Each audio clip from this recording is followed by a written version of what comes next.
Belum sepekan surat edaran Presiden Jokowi soal larangan buka puasa bersama. Kini sudah ada pejabat yang justru melanggar.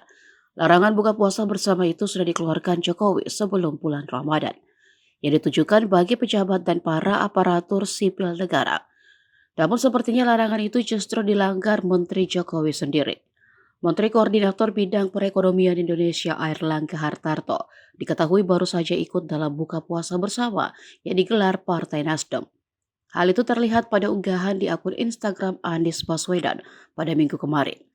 Dalam postingan tersebut, Airlangga Hartarto terlihat berkumpul dengan Anies Baswedan dan sejumlah pemimpin partai politik di satu meja makan. Antara lain Ketua Umum Partai Nasdem Surya Paloh, Ketua Umum Partai Demokrat Agus Harimurti Yudhoyono, Yusuf Kala, serta sejumlah petinggi Partai Keadilan Sejahtera.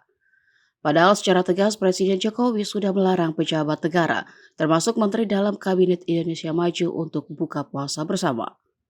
Terkait kehadiran tersebut belum didapatkan keterangan resmi dari Airlangga Hartarto, baik terkait kedatangannya dalam buka puasa bersama yang digelar Koalisi Perubahan untuk Persatuan itu. Airlangga diketahui masuk dalam Kabinet Indonesia Maju di pemerintahan Jokowi Ma'ruf Amin. Ia juga diketahui merupakan Ketua Umum Partai Golkar yang disebut-sebut mulai merapat ke Anies Baswedan. Airlangga bukan satu-satunya kader Golkar yang berada di Kabinet Jokowi.